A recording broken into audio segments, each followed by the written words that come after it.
Xin chào quý khán thính giả đã đến với kênh Champa Life News, nơi cập nhật tin tức mới nhất trong ngày.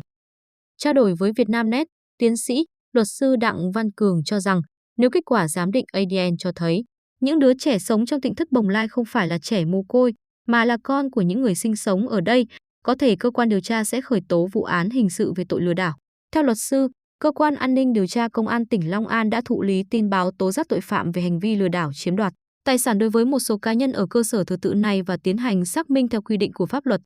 Tuy nhiên, trong quá trình xác minh phải chờ kết quả trả lời của các cơ quan chức năng nên cơ quan điều tra tạm đình chỉ giải quyết xác minh tin báo. Đến nay, cơ quan điều tra tiếp tục phục hồi xác minh tin báo. Nếu có căn cứ cho thấy đã có thủ đoạn gian dối để chiếm đoạt tài sản, cơ quan điều tra sẽ khởi tố vụ án hình sự, khởi tố bị can để xử lý đối với người đã gian dối để chiếm đoạt tài sản của những nhà hảo tâm về tội lừa đảo chiếm đoạt tài sản theo quy định tại Điều 174 Bộ Luật Hình sự.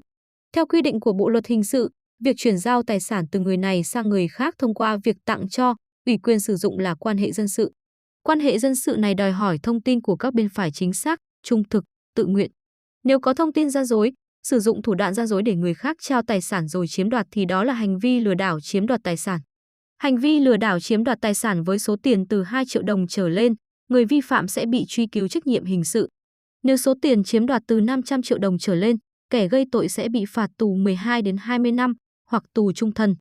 Tiến sĩ Đặng Văn Cường cho rằng, với hành vi đưa ra thông tin gian dối về nhân thân của những đứa trẻ là trẻ mồ côi, nhưng kết quả giám định ADN cho thấy những đứa trẻ lại là con đẻ của những người sinh sống ở đây, đó là căn cứ để quy kết về tội lừa đảo chiếm đoạt tài sản. Bởi những người này đã gian dối để nhận tiền từ thiện nuôi dưỡng những đứa trẻ.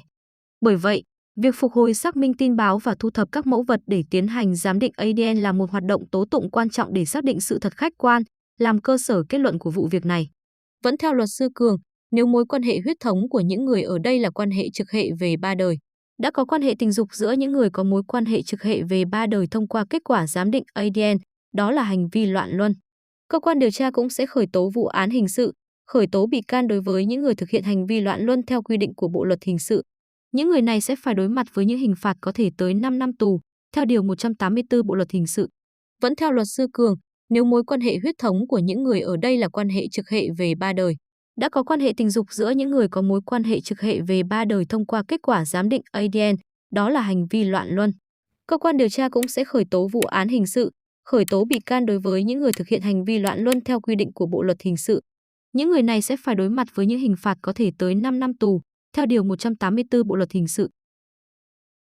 Chương trình của chúng tôi đến nay đã hết. Quý vị nhớ like, share và nhấn nút đăng ký kênh để nhận video mới nhé. Xin cảm ơn.